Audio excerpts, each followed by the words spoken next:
Hello नमस्कार दोस्तों। उम्मीद है आप सभी लोग अच्छे होंगे, बहुत बढ़िया होंगे आप सभी लोग। और हम लोग अभी लुसेंट में देख रहे हैं, तो लुसेंट में आज का जो टॉपिक हमारा है, दूसरा टॉपिक हो जाएगा ऐतिहासिक स्रोत। चलिए कुछ बातें हम लोग कर लेते हैं ताकि ऐतिहासिक स्रोत से प्रश्न पूछे जाते हैं आपके एग्जाम में, यहाँ से प्रश्न पूछे ही जाते हैं। तो सबसे पहले हम लोग थोड़ा सा बात करते हैं ऐतिहासिक स्रोत को लेकर के, है ना, ताकि यहाँ से अगर प्रश्न पूछे तो बन भी जाए। चलिए ऐतिहासिक स्रोत हम लोग देखें, है ना। ऐतिहासिक स्रोत, ये ऐतिहासिक स्रोत को आसान बनाने के लिए, है ना, ऐतिहासिक स्रोत को आसान बनाने के लिए हम लोगों ने इसको तीन भागों में, है ना, तीन भागों में बांटकर आप समझ सकते हैं। ठीक है, ऐतिहासिक स्रोत को तीन भागों में बांट के समझिए और यही पढ़ना है हम लोगों को। सबसे पहला ये हो जाएगा हमारा पुरातात्विक साक्ष्य, है ना, पुरातात्विक साक्ष्य हो जाएगा। और दूसरा हो जाता है जिसको हम लोग साहित्यिक साक्ष्य बोलते हैं, दूसरा हो जाएगा साहित्यिक साक्ष्य, है ना, दूसरा साहित्यिक साक्ष्य हो जाएगा।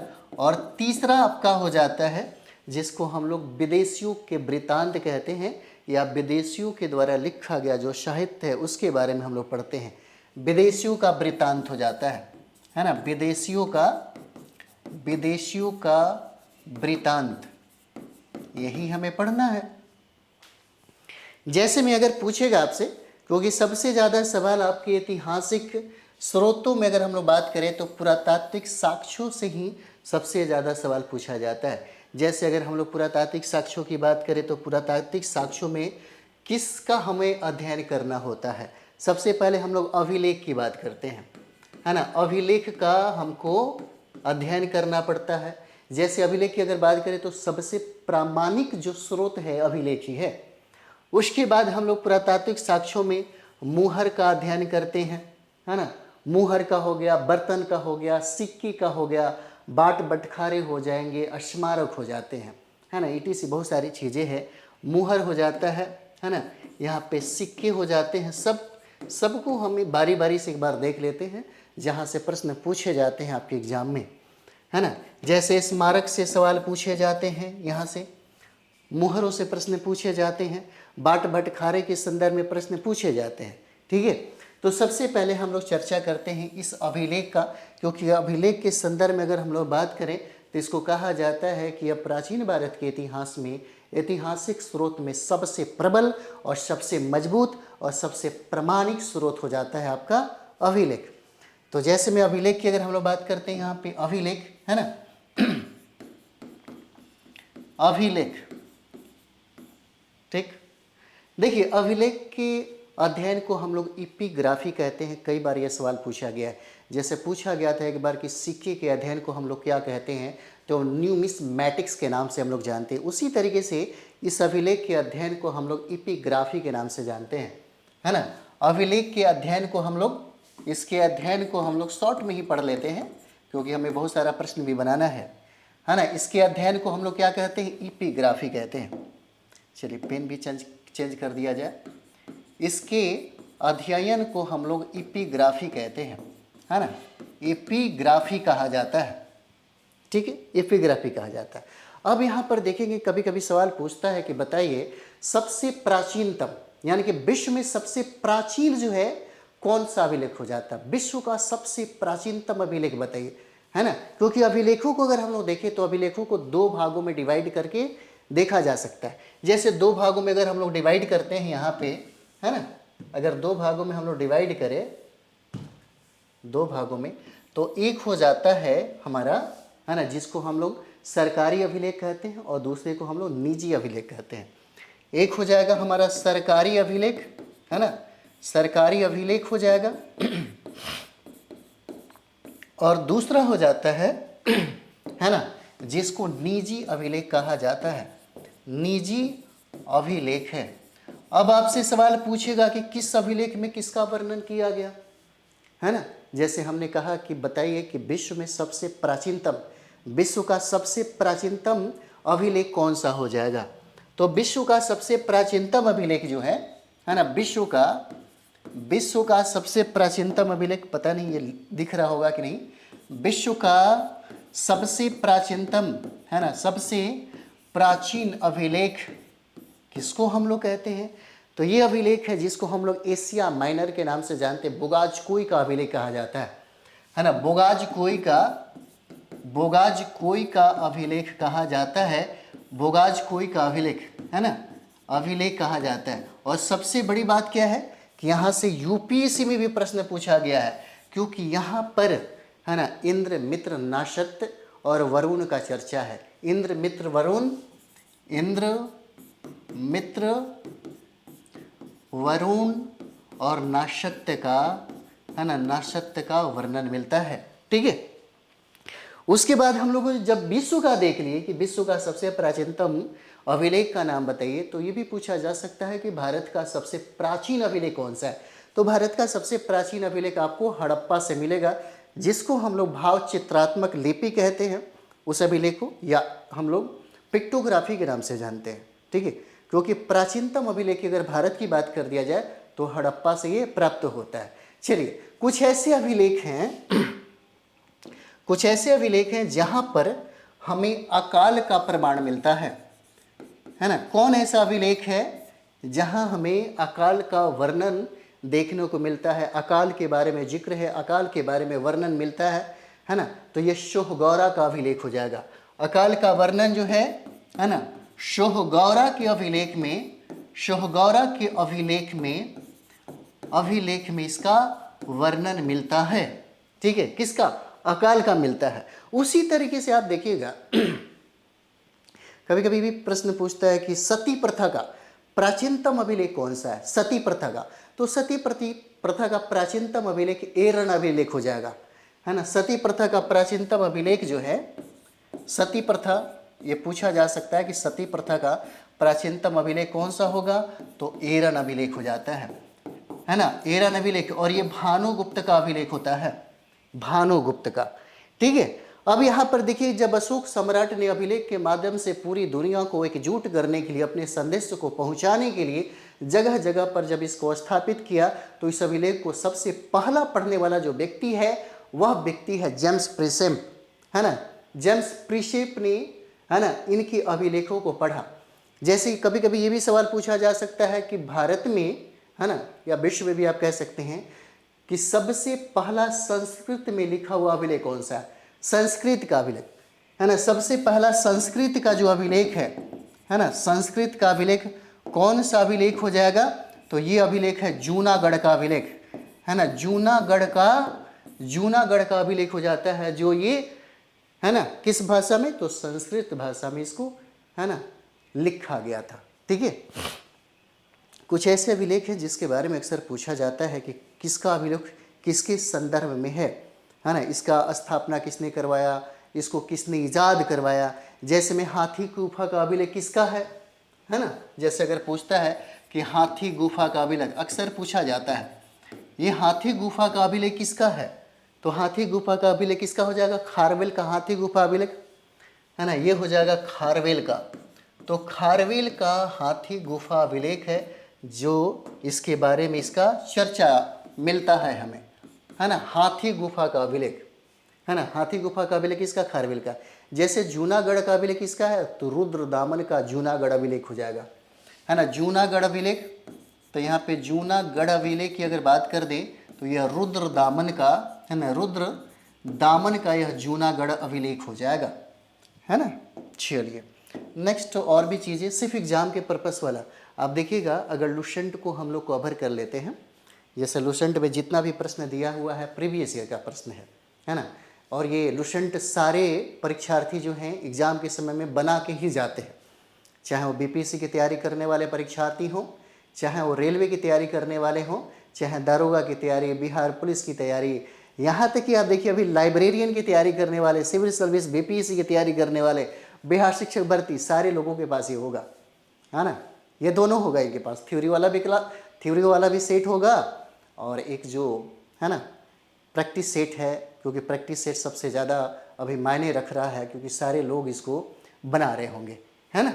चलिए, जूनागढ़ हम लोगों ने देखा रुद्रदामन का। अब नासिक अभिलेख जो है ये गौतमी है ना बलश्री का हो जाता है। नासिक, नासिक अभिलेख, तो नासिक अभिलेख किसका हो जाएगा? गौतमी है ना, गौतमी बलश्री का हो जाएगा, बलश्री का यह अभिलेख हो जाता है। ठीक है, नेक्स्ट हम लोग नासिक के बाद ये भी देख लेते हैं, जैसे प्रयाग स्तंभ के बारे में पूछा जाता है कि प्रयाग स्तंभ किसका है, तो समुद्रगुप्त का हो जाएगा, है ना। प्रयाग स्तंभ, प्रयाग स्तंभ अभिलेख किसका है, तो ये समुद्र है ना, समुद्रगुप्त का हो जाएगा, समुद्रगुप्त का हो जाता है। ठीक है, पेन चेंज करते रहेंगे तो ज़्यादा मजा आएगा, थोड़ा सा अच्छा अच्छा कलर में दिखेगा आपको, है ना। उसके बाद एहोल अभिलेख, एहोल अभिलेख पुलकेशिन द्वितीय का हो जाएगा, है ना। एहोल अभिलेख, एहोल अभिलेख जो है ये पुलकेशिन है ना, पुलकेशिन किसका है, तो पुलकेशिन द्वितीय का हो जाता है। ठीक है, जैसे में ग्वालियर का अभिलेख आपसे पूछेगा तो ग्वालियर का अभिलेख किसका अभिलेख हो जाएगा, ये प्रतिहारों के द्वारा चलाया गया, है ना, ग्वालियर अभिलेख। चलिए इसको भी हम लोग देख लेते हैं। ग्वालियर का अभिलेख जो है यह प्रतिहार के द्वारा, है ना, प्रतिहार के द्वारा इसको चलाया गया।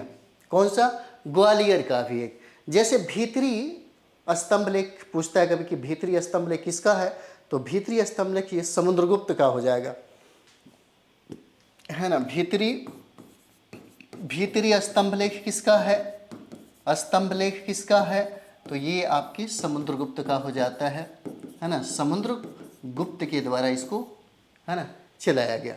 उसके बाद देवपाड़ा का अभिलेख भी पूछा जाता है। देवपाड़ा किसका है, तो बंगाल के शासक थे जिनका नाम था विजय सेन, है ना। देवपाड़ा अभिलेख, देवपाड़ा अभिलेख किसका है, तो ये विजय सेन का हो जाता है, विजय सेन का। और ये बंगाल के कौन थे, बंगाल के एक सम्राट थे, एक शासक थे।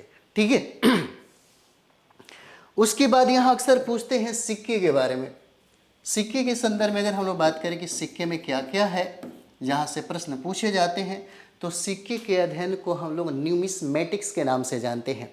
अगर सिक्के की बात किया जाए तो सिक्के का जन्मदाता गौतम बुद्ध को कहा जाता है ना। इस सिक्के का जन्मदाता कौन हो जाएगा, तो जन्मदाता कौन है, गौतम बुद्ध हो जाएंगे, है ना, गौतम बुद्ध हो जाते हैं सिक्के के जन्मदाता। ठीक है, और इसके सिक्के के अध्ययन को हम लोग न्यूमिस्मेटिक्स के नाम से जानते हैं। अध्ययन को ये भी देख लेते हैं, है ना, अध्ययन को हम लोग क्या कहते हैं, न्यूमिस्मेटिक्स, है ना, न्यूमिस्मेटिक्स के नाम से हम लोग जानते हैं सिक्के के अध्ययन को। ठीक है, सबसे अगर हम लोग जैसे आहत सिक्के के बारे में पूछता है कि आहत सिक्के किस समय का यह सिक्का है, तो यह 6ठी शताब्दी से प्रारंभ माना जाता है, जिसको हम लोग आहत सिक्का के नाम से जानते हैं, है ना। ये हो जाएगा हमारा आहत सिक्का।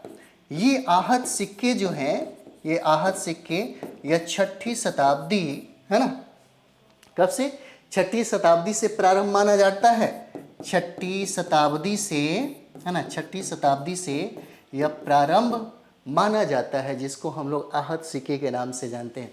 अब देखिए सिक्कों के संदर्भ में बहुत इंपॉर्टेंट फैक्ट ये है, अक्सर पूछा जाता है कि भारत में सोने के सिक्के प्रथम बार किसने चलाया, है ना। प्रथम बार सोने का सिक्का, ठीक है, प्रथम बार सोने का सिक्का, है ना, सोने का सिक्का किसने चलाया, ठीक है, प्रथम बार किसने चलाया, है ना। तो प्रथम बार कौन हो जाएगा, तो देखिए हिंद यूनानियों के द्वारा पहली बार, है ना, हिंद यूनानियों के द्वारा पहली बार सोने के सिक्के को जारी किया गया था, हिंद यूनानियों के द्वारा, है ना। हिंद यूनानियों के द्वारा, यूनानी के द्वारा पहली बार भारत में सोने का सिक्का चलाया गया, जारी किया गया। शुद्ध सोने का सिक्का कुषाणों ने चलाया था, शुद्ध सोने का सिक्का, है ना, शुद्ध सोने का सिक्का, शुद्ध एकदम प्योर सोने का सिक्का, है ना, सिक्का किसने चलाया, तो ये कुषाण के द्वारा चलाया गया, है ना, ये कुषाण के द्वारा चलाया गया, एकदम शुद्ध, एकदम प्योर। और सबसे अधिक अगर सोने के सिक्के की बात करें कि सबसे अधिक सोने का सिक्का किसने चलाया, है ना, सबसे अधिक सोने का सिक्का किसने चलवाया? तो गुप्त के शासकों के द्वारा यह सिक्का चलवाया गया था सबसे ज्यादा, है ना। भारत में शीशे का सिक्का भी जारी किया गया, शीशे का, और शीशे का सिक्का जारी करने वाला जो सम्राट है वह शतवाहन वंश हो जाएगा, है ना। यानी कि यहाँ पे पेन चेंज किया था, यहाँ पे शीशे का, है ना, शीशे का सिक्का किसने जारी किया? तो ये शातवाहन के द्वारा, है ना, शातवाहन के द्वारा इसको प्रारंभ किया गया, शीशे का सिक्का चलाया गया, है ना। और एक चीज और भी है, जैसे में कनिष्क के द्वारा जो सिक्के चलाए गए थे उस पर बुद्ध का चित्रण मिलता है। ये भी प्रश्न पूछा जा सकता है, जैसे एक बार प्रश्न पूछा हुआ था कि कौन ऐसा सम्राट है जिसके सिक्कों पर लक्ष्मी का चित्र मिलता है, प्रश्न पूछा गया है। तो लक्ष्मी का चित्र किसके द्वारा? तो देखिए मोहम्मद गोरी के द्वारा जो सिक्का जारी किया गया था उसी पर लक्ष्मी का चित्र अंकित था, है ना। तो कनिष्क के द्वारा जो सिक्के चलाए गए, कनिष्क के द्वारा जो सिक्के चलाए गए उस सिक्के पर, है ना, तथागत बुद्ध का चित्रण मिलता है यहाँ पर, है ना। जैसे बीना बजाते हुए कौन ऐसा सम्राट है ना, जिनके सिक्कों पर ये चित्रण मिलता है? तो समुद्रगुप्त के सिक्कों पर वीणा बजाते हुए समुद्रगुप्त को खुद दिखाया गया है। तो लक्ष्मी का जो चित्र है ना, लक्ष्मी का चित्र आप देखिएगा मोहम्मद गोरी के द्वारा, है ना, मोहम्मद गोरी के द्वारा जो सिक्के जारी किए गए थे उस सिक्के पर लक्ष्मी का चित्र अंकित मिलता है ना। लक्ष्मी का जो चित्र है वह अंकित यहाँ पर मिलता है, ठीक है। उसके बाद हम लोग बात करते हैं मंदिर की। तो मंदिर में आप शैलियों की अगर बात करें तो मंदिर की 3 प्रकार की शैली थी। एक को हम लोग नागर शैली कहते हैं, एक को हम लोग बेसर शैली कहते हैं, और एक को हम लोग द्रविड़ शैली कहते हैं। जैसे अगर हम लोग भारत की बात कर दें, है ना, ये भारत की अगर बात कर दिया जाए तो मानते हैं ये हमारा, है ना, भारत की अगर ये हो जाए, ठीक है। चलिए ऐसे भी आप देख लीजिए, अपने तरीके से आप बना सकते हैं, है ना। तो इसको हम लोग डिवाइड कर देते हैं, ठीक है। ये वाला जो पार्ट है ये हमारा कौन सा हो जाएगा? तो मध्य भारत हो जाता है ना। और यहाँ पे जब देखेंगे तो दक्षिण भारत में एक कला जो है ना, मंदिर कलाओं की द्रविड़ शैली सबसे ज़्यादा विकसित हुआ, है ना। द्रविड़ शैली दक्षिण भारत में सबसे ज़्यादा विकसित हुआ। उसी तरीके से, है ना, उसी तरीके से उत्तर भारत में नागर शैली नहीं, हाँ नागर शैली है। उत्तर भारत में नागर शैली, है ना, नागर शैली, और दोनों का जो मिला जुला रूप था द्रविड़ शैली का और नागर शैली का, ये हमें मध्य भारत में मिलता है ना, मध्य भारत में मिलता है। यहीं पर मध्य भारत में, जिसको हम लोग बेसर शैली के नाम से जानते हैं, है ना, बेसर शैली के नाम से हम लोग जानते हैं, ठीक है। ये मंदिर कलाओं का एक शैली है जिसके आधार पर बहुत सारे मंदिरों का निर्माण देखने को मिलता है, ठीक है। अब हम लोग यहाँ पर आएंगे और अब हम लोग यहाँ पर पढ़ते हैं कौन सा? अब हम लोग देखेंगे भाई आज ये ऐतिहासिक स्रोत में, है ना। अब क्या कर लिया जाए, अब यहाँ पे हम लोग देख ले कि ऐतिहासिक स्रोत में, है ना, क्या कौन कौन सा क्वेश्चन है, क्योंकि क्वेश्चन की संख्या बहुत ज़्यादा है, इसको हम लोग कंप्लीट करके ही पहला प्रश्न हम लोग यहाँ पर देखेंगे। और पहला प्रश्न है, बीते हुए युगों की घटनाओं के संबंध में जानकारी देने वाले स्रोतों को क्या कहा जाता है? स्रोतों को क्या कहा जाता है? ऐतिहासिक स्रोत कहा जाता है। और ऐतिहासिक स्रोतों को 3 भागों में विभाजित करके समझा जाता है, जिसमें हम लोग पहला पुरातात्विक साक्ष्य देखते हैं, और दूसरा साहित्यिक साक्ष्य देखते हैं, और तीसरा हमारा विदेशियों के वृत्तांत हो जाते हैं। तो इसका आंसर क्या होगा? ए आंसर हो जाता है ऐतिहासिक स्रोत। दूसरा हम लोग प्रश्न यहाँ पर देखते हैं, निम्नलिखित में से कौन सा कथन सही है ना, कौन सा कथन सही है? तो इसमें सही कथन हम लोग देखते हैं, तो आंसर इसका ए हो जाएगा। साहित्यिक स्रोत की तुलना में पुरातात्विक स्रोत अधिक प्रमाणित होते हैं। जैसे में अगर हम लोग पुरातात्विक साक्ष्यों की बात करें तो अभिलेख जो सबसे प्रमाणित स्रोत के रूप में माना जाता है, क्योंकि पुरातात्विक साक्ष्यों में अभिलेख भी आते हैं, मुहर भी आते हैं, बर्तन भी आते हैं, सिक्के भी आते हैं, बाट बटखारा भी आते हैं, अश्मारक भी आते हैं, जो हम लोग कई प्रश्नों को तौर पे हम लोग देखेंगे यहाँ पे। चलिए आगे हम लोग बढ़ते हैं, तीसरा सवाल यहाँ पर देखते हैं। और तीसरा सवाल देखिए, पूछा हुआ प्रश्न है आपके एसएससी 1999 में। यह प्रश्न पूछा गया था कि किस वेद में प्राचीन वैदिक युग की संस्कृति के बारे में सूचना दी गई है? किसके बारे में सूचना दिया गया है? किस वेद में प्राचीन वैदिक युग की संस्कृति के बारे में सूचना? तो ये ऋग्वेद में दिया गया है ना, ऋग्वेद होगा इसका आंसर। नेक्स्ट हम लोग यहाँ पर 4 देखेंगे, निम्नलिखित में से कौन सा ग्रंथ श्रुति ग्रंथ का अंग नहीं माना जाता? श्रुति मतलब होता है सुनना। लोग सुन के ही क्या से क्या कर दिया, क्या लिख दिया, लेकिन किसी ने रियल चीज़ें नहीं देखा, ना देखने की कोशिश की, ना लोगों को दिखाने की कोशिश किया गया, है ना। हम लोग भी बोलते हैं कि हाँ ये देख, सुना है, वही चीज़। श्रुति का मतलब होता है सुनना। निम्नलिखित में से कौन सा ग्रंथ श्रुति ग्रंथ का अंग नहीं माना जाता है? तो ये अंग किसका होगा? तो देखिए पुराण हो जाता है, इसका आंसर डी होगा। नेक्स्ट हम लोग देखेंगे कि निम्नलिखित में से कौन सा ग्रंथ यह दावा करता है जो उस ग्रंथ में है वह विश्व में है, और जो उस ग्रंथ में नहीं है वह विश्व में अलभ्य है, कहीं नहीं है ना। ये ग्रंथ कौन सा है? तो ये ग्रंथ आपका महाभारत हो जाएगा। इसका आंसर क्या है? तो इसका आंसर डी होगा। नेक्स्ट सवाल आप देख रहे हैं, त्रिपिटक धर्म ग्रंथ है, बहुत इंपॉर्टेंट, कई बार सवाल पूछा गया है। और ये देखिए एसएससी 2002 में पूछा था, आरआरबी 2005 में पूछा, आरआरएस और आरटीएस 2012 में ये सवाल पूछा गया कि त्रिपिटक धर्म ग्रंथ है क्या, है ना। तो क्या हो जाएगा? बौद्धों का यह धर्म ग्रंथ हो जाएगा त्रिपिटक। बीपीएससी में भी कई बार ये सवाल पूछा हुआ है। चलिए नेक्स्ट हम लोग यहाँ पर देखेंगे अगला सवाल, और अगला सवाल हमारा ये हो जाएगा, थोड़ा सा छोटा भी कर लिया जाए, है ना, ताकि चीजें ज्यादा नजर आए। 7 जातक किसका ग्रंथ हो जाता है? जातक पूछता है, जातक किसका ग्रंथ हो जाएगा? तो जातक जो है यहाँ पे जातक, है ना, याद रखिएगा तो ज्यादा फायदा होगा। ये देखिए बौद्ध का ग्रंथ है, आरआरबी 2003 में ये प्रश्न पूछा गया है। और यहाँ पर देखिए मिलिंद पन्हो, मिलिंद के प्रश्न को कहते हैं हम लोग। राजा मिलिंद और किस बौद्ध भिक्षु के मध्य में संवाद के रूप में हुआ था, और इसमें इसका वर्णन है मिलिंद पन्हो में, है ना। नागसेन या नागार्जुन या नागभट्ट या कुमारिल भट्ट हो जाते हैं, कौन होगा? तो यहाँ पर देखिए बहुत इंपॉर्टेंट है, नागसेन प्रश्न पूछा हुआ है यूपीएससी 1997 में, नेट और जेआरएफ 2006 में यह प्रश्न पूछा गया है। मिलिंद पन्हो, है ना, मिलिंद के प्रश्न में राजा मिलिंद और किस बौद्ध भिक्षु के बीच में संवाद है? तो नागसेन के मध्य में संवाद हो जाएगा।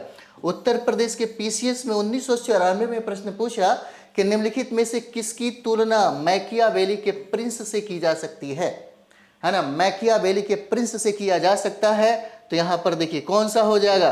कौटिल्य का अर्थशास्त्र, जिसका संबंध किससे है?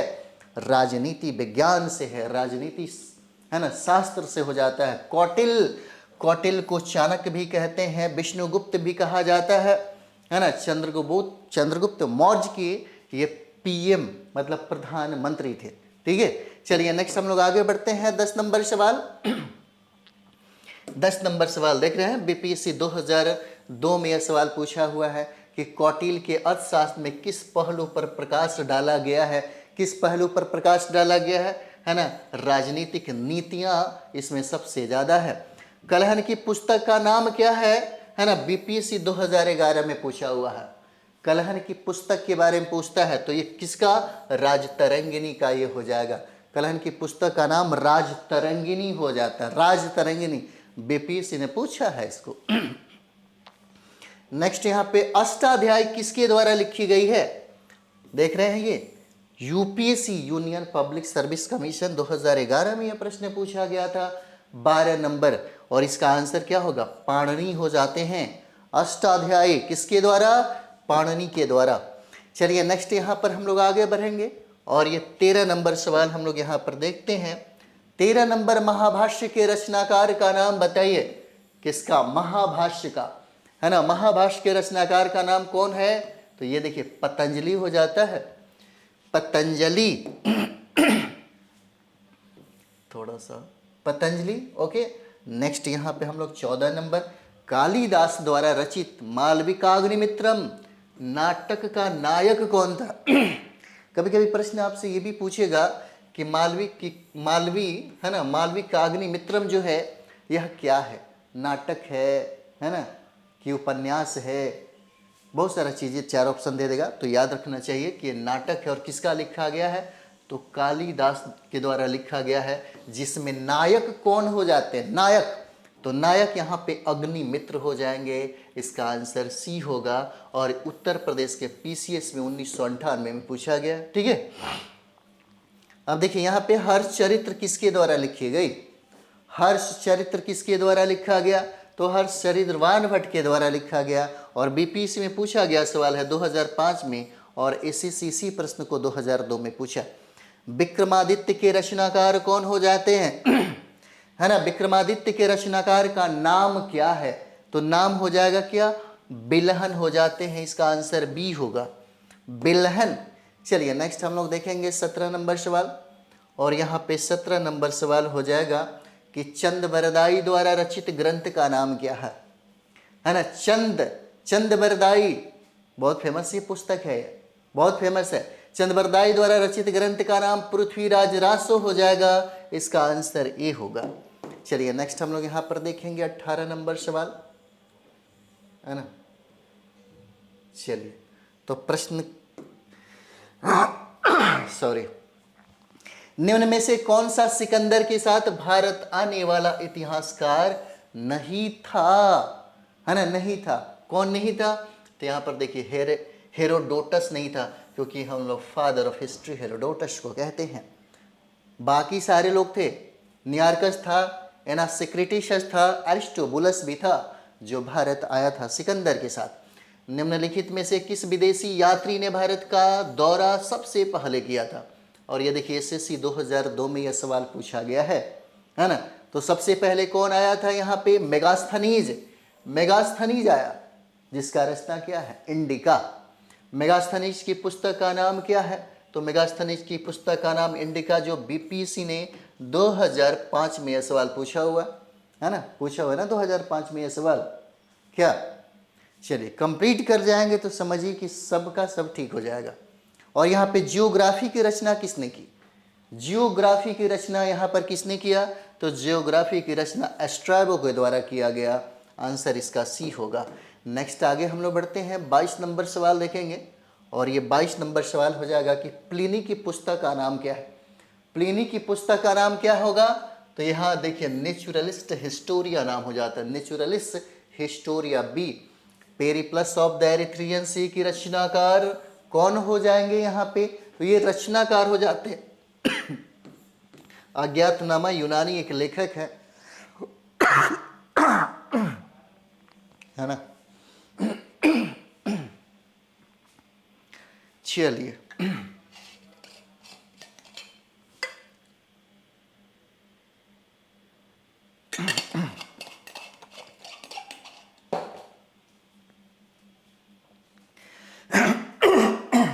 सॉरी, चलिए फाहियान कहाँ का निवासी था? फाहियान कहाँ का निवासी था, है ना, बहुत इंपॉर्टेंट है। और ये देखिए चीन के निवासी, जो आरआरबी ने 2004 में यह सवाल पूछा। नेक्स्ट हम लोग 25 नंबर सवाल देखते हैं। फाहियान किसके शासनकाल में भारत आया था? फाहियान किसके शासनकाल में भारत आया था? ये चंद्रगुप्त द्वितीय के समय में आया। एनडीए 2003 में यह सवाल पूछा गया है।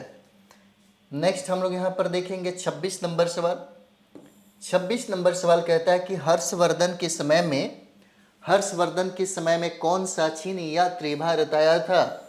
एसएससी 2001 में और आरआरबी 2004 में पूछा गया सवाल है। और इसका आंसर हो जाएगा वेनसांग। वेनसांग इंपॉर्टेंट है। वेनसांग हर्षवर्धन के समय में आने वाला चीनी यात्री था। 9वीं सदी में भारत आए अरब यात्री सुलेमान ने किस साम्राज्य को रुहमा कहकर संबोधित किया? है ना, रुहमा कहकर संबोधित किया। तो ये पाल शासकों के बारे में कहा, इसका आंसर ये होगा। अल-बरूनी किसके शासनकाल में इतिहासकार था? आरआरबी 2004 में, आरआरबी 2005 में और जेपीएससी 2010 में ये सवाल पूछा हुआ है। 28 नंबर इंपॉर्टेंट है और ये हो जाएगा महमूद गजनवी के साथ ही आया था अल-बरूनी। चलिए नेक्स्ट यहां पे हम लोग देखें, यात्री इब्न बतूता कहां से आया था? इब्न बतूता कहां से आया? तो ये मोरक्को का यात्री था इब्न बतूता। पूछा गया सवाल एसएससी 2000 में और आरआरबी 2005 में है। दक्षिण अफ्रीकी यात्री इब्न बतूता किसके शासनकाल में भारत आया? किसके शासनकाल में भारत आया? तो ये हो जाते हैं एम्बिटी, जिसको मोहम्मद बिन तुगलक के नाम से जानते हैं हम लोग, है ना, मोहम्मद बिन तुगलक। चलिए यहाँ पे हम लोग 31 नंबर सवाल देखते हैं और 31 नंबर सवाल है कि फारस के सुल्तान मिर्जा शाहरुख, है ना, फारस के सुल्तान मिर्जा शाहरुख के राजदूत अब्दुल रज्जाक जो 1443 से 1444 ईस्वी ने किस विजयनगर सम्राट के शासनकाल में विजयनगर की यात्रा किया था? विजयनगर की यात्रा किया था, उस समय देवराय द्वितीय थे यहाँ पे, देवराय द्वितीय। नेक्स्ट सवाल हो जाएगा कि भारतीय पुरातत्व सर्वेक्षण की स्थापना कब हुई थी? है ना, कब हुई थी इसकी स्थापना? ठीक है, 32 नंबर सवाल। और इसकी स्थापना हम लोग देखेंगे 1861 ईस्वी में हुआ। भारतीय पुरातत्व का जनक, भारतीय पुरातत्व का जनक कौन हो जाएंगे? तो कनिंघम को कहा जाता है, अलेक्जेंडर कनिंघम को कहा जाता है। और मध्य प्रदेश के पीसीएस में 2017 में यह सवाल पूछा गया है। चलिए नेक्स्ट सवाल, निम्नलिखित विद्वानों में हड़प्पा सभ्यता का सर्वप्रथम खोजकर्ता कौन था? हड़प्पा सभ्यता का सर्वप्रथम खोजकर्ता कौन था? तो यहाँ पर देखिए दयाराम साहनी हो जाएंगे। एसएससी 1999 में पूछा हुआ है। हड़प्पा सभ्यता की खोज किस वर्ष में हुई? हड़प्पा सभ्यता की खोज किस वर्ष में हुई? 1921 में किया गया। इसका आंसर बी हो जाएगा। चलिए नेक्स्ट हम लोग सवाल यहाँ पर देखते हैं और ये हमारा सवाल है, थोड़ा सा बड़ा कर लेते हैं ताकि आपको दिखेगा, है ना। चलिए तो यहाँ पे हम लोग 36 नंबर देखेंगे कि सिंधु घाटी सभ्यता को खोज निकालने में जिन दो भारतीयों का नाम, है ना, चलिए जिन दो भारतीयों का नाम जुड़ा है ये कौन से नाम हो जाएंगे आपके, है ना, कौन सा नाम होगा? तो देखिए दयाराम साहनी और राखाल दास हो जाते हैं, जिनको आरडी बनर्जी के नाम, है ना, कहा जाता है। इसका आंसर ही होगा, है ना, पूछा हुआ है 2013 में। चलिए नेक्स्ट सवाल हम लोग यहाँ पर देखेंगे कि हड़प्पा और मोहनजोदड़ो की पुरातात्विक खुदाई के प्रभारी कौन थे, है ना, इसका प्रभारी कौन हो जाएंगे? 37 नंबर सवाल। और देखिए इसका आंसर हो जाएगा sir John Marshall, B answer होगा। चलिए बहुत बढ़िया, हम लोग आगे 38 नंबर सवाल देखेंगे और आरआरबी 2004 में सवाल पूछा, न्यूमिस्मेटिक्स सिक्कों व धातु के अध्ययन को कहते हैं। 38 नंबर, किसको? सिक्कों के अध्ययन को, धातु के अध्ययन को हम लोग न्यूमिस्मेटिक्स के नाम से जानते हैं। एशिया माइनर स्थित बोगाज कुई का महत्व इसलिए है क्या? इसलिए है क्या? तो यहाँ पर देखिए वहां से जो अभिलेख प्राप्त हुए हैं उसमें 4 वैदिक देवताओं के नाम है। कौन कौन? इंद्र, मित्र, वरुण, नक्षत्र, ये 4 यहाँ पर वैदिक देवताओं का नाम लिखा हुआ। बीपीएससी 1994 में पूछा, नीट जेआरएफ 2012 में पूछा गया सवाल है। चलिए आगे हम लोग बढ़ते हैं और 40 नंबर सवाल देखते हैं। 40 नंबर सवाल यहाँ पे कहता है कि अशोक के शिलालेखों को पढ़ने वाला प्रथम अंग्रेज कौन था, है ना, प्रथम अंग्रेज कौन सा? तो ये देखिए जेम्स प्रिंसेप हो जाएंगे, आंसर डी है। सीजीपीसी 2003 में और बीपीएससी 2008 में और एसएससी 2012 में यह सवाल पूछा। इंपॉर्टेंट है, इसका मतलब ये है ना, अशोक के अधिकांश अभिलेख किस भाषा व लिपि में है ना, किस भाषा व लिपि में है? तो यहाँ पर देखिए प्राकृत और ब्राह्मी लिपि है। इसका आंसर ए हो जाएगा। नेक्स्ट हम लोग यहाँ पर देखेंगे कहाँ से, है ना, अशोक के द्विभाषाई ग्रीक और अरामाइक अभिलेख प्राप्त हुए हैं। कहाँ से प्राप्त हुए हैं? तो ये कंधार से प्राप्त हुआ है, सरे कुन्ना से प्राप्त हुआ है। चलिए नेक्स्ट यहाँ पे हम लोग 43 नंबर सवाल देखते हैं। और 43 नंबर सवाल, चलिए बहुत बढ़िया है ना, एकदम सीरियस लग जाइए, सीरियस लग जाएगा तो रिजल्ट हो जाएगा, एकदम ये गारंटी है। अगर 10 घंटा आप बैठ रहे हैं, पढ़ रहे हैं, तैयारी कर रहे हैं, 10 घंटा बहुत होता है, लेकिन डेली पढ़िए। 6 महीनों में भी कोई ऐसा परीक्षार्थी होता है, कभी कभी आप देखते हैं पटना है, दिल्ली है ना, कितने ऐसे परीक्षार्थी हैं जो 10 वर्षों से 8 वर्षों से पढ़े जा रहे हैं, माता पिता के पैसा को बर्बाद किए जा रहे हैं। कुछ ऐसा स्टूडेंट है जो 1 साल का टारगेट बना के आता है और 1 साल में सब कुछ कंप्लीट करके चला जाता है। ऐसा बनिए, टाइम बहुत कीमती होता है, इसको बर्बाद मत करिए। अगर आप पढ़ेंगे, अच्छे तरीके से पढ़ेंगे तो आप कंप्लीट करेंगे, है ना, और आप जो चाहेंगे वही होगा। चलिए नेक्स्ट सवाल हम लोग यहाँ पर देखें कि अशोक के मानसेहरा जो पाकिस्तान में है और एक है शाहबाजगढ़ी जो पाकिस्तान में है, प्राप्त शिलालेखों में किस लिपि का प्रयोग किया गया है ना, किस लिपि का प्रयोग किया गया है? तो ये खरोष्टी लिपि का प्रयोग यहाँ पर किया गया है ना। और देख रहे हैं CGPCS में 2012 में ये सवाल पूछा है। उसके बाद प्राचीन भारत में कौन सी एक लिपि दाई से बाई ओर लिखी जाती है? और UPSC 1997 में यह सवाल पूछा गया है ना, 97 में यह सवाल पूछा और इसका आंसर क्या होगा? तो खरोष्टी हो जाएगा।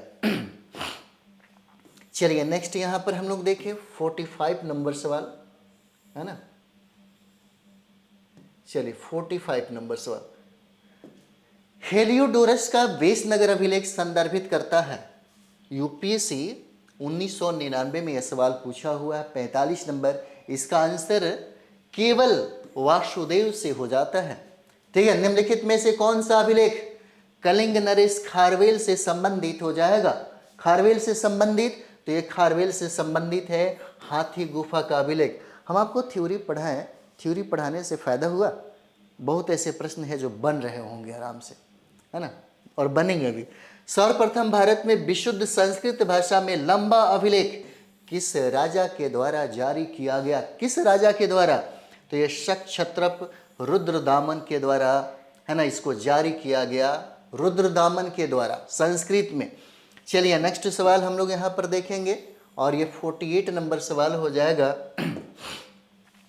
काव्य शैली का प्राचीनतम नमूना किसके अभिलेख में मिलता है? उत्तर प्रदेश के PCS में, है ना, 1997 में, है ना, पूछा गया सवाल है।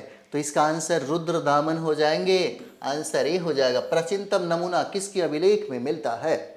49 निम्नलिखित में से किस अभिलेख में चंद्रगुप्त मौर्य और अशोक दोनों का उल्लेख किया गया है? दोनों का उल्लेख किया गया है कहाँ पे? तो दोनों का उल्लेख है महाक्षत्रप रुद्रदामन का जूनागढ़ अभिलेख। इसका आंसर बी हो जाएगा। यूपीएससी नहीं, उत्तर प्रदेश के PCS 2008 में यह सवाल पूछा हुआ। चलिए 50 नंबर सवाल हम लोग यहाँ पर देखते हैं और ये 50 नंबर सवाल है कि समुद्रगुप्त की सैनिक उपलब्धियों का वर्णन उसके किस अभिलेख में उपलब्ध है? किस अभिलेख में उपलब्ध है? तो यहाँ पर देखिए प्रयाग प्रशस्ति, उत्तर प्रदेश के PCS में 2002 में पूछा और BPSC जो बिहार है 2008 में यह सवाल पूछा हुआ है। आंसर क्या होगा? प्रयाग के प्रशस्ति में। ठीक है, प्रयाग प्रशस्ति अभिलेख का लेखक हरिसेन किस शासक का दरबारी कवि था? किसका दरबारी कवि था? तो ये हो जाते हैं समुद्रगुप्त की, यह दरबारी कवि था। आंसर ये हो जाएगा, है ना। नेक्स्ट, मेहरौली जो दिल्ली में है स्थित लौह स्तंभ का निर्माण किस सदी में हुआ है? किस सदी में? NDA 1998 में यह सवाल पूछा हुआ था। क्या होगा आंसर? तो चतुर्थ सदी होगा। आंसर इसका सी है ना। ठीक, चलिए आगे हम लोग बढ़ते हैं और नेक्स्ट सवाल हम लोग यहाँ पर देखेंगे। ठीक है, 53, दिल्ली के मेहरौली के कुव्वतुल इस्लाम मस्जिद में के प्रांगण में स्थित प्रसिद्ध लौह स्तंभ किसकी स्मृति में है? किसकी स्मृति में हो जाएगा? तो देखिए चंद्र हो जाएंगे, चंद्र। इसका आंसर बी है। सती प्रथा का पहला पुरातात्विक उल्लेख कहाँ मिलता है हमको? कहाँ मिलता है? तो एरन अभिलेख से हमें प्राप्त होता है, जिसमें सती प्रथा का उल्लेख है। एरन अभिलेख का संबंध किस शासक से हो जाएगा? तो ये भानुगुप्त से हो जाते हैं। आरआरबी ने इसको 2000 है ना, आरआरबी ने इसको 2005 में सवाल पूछा, डी आंसर होगा। चलिए नेक्स्ट हम लोग यहाँ पर देखिए। चलिए नेक्स्ट सवाल हम लोग यहाँ पर देखते हैं। चलिए, और ये हो जाएगा आपका कि एहोल प्रशस्ति का रचयिता रवि कीर्ति किस चालुक्य शासक का दरबारी कवि था? है ना, दरबारी कवि किसका? पुलकेशिन द्वितीय का दरबारी कवि था। हर्ष एवं पुलकेशिन द्वितीय के मध्य हुए संघर्ष की जानकारी हमें कहाँ से मिलती है? संघर्ष की जानकारी, तो इसकी जानकारी हमें एहोल अभिलेख से प्राप्त होता है। आंसर ए हो जाएगा, है ना। कवि कालिदास के नाम का उल्लेख किस लेख में हुआ है? कवि कालिदास का उल्लेख किस अभिलेख में? तो एहोल के उत्कीर्ण लेख से प्राप्त होता है, और यूपीएससी 1994 में यह प्रश्न पूछा गया है। चलिए अगला सवाल हम लोग यहाँ पर देखेंगे, और ये हो जाता है 59 नंबर सवाल। अभिलेखों को ऐतिहासिक प्राकथन के साथ, है ना, प्रारंभ करने की परंपरा का सूत्रपात किसने किया था? सूत्रपात किसने किया? तो ये राजराज प्रथम के द्वारा प्रारंभ किया गया। कहाँ से प्राप्त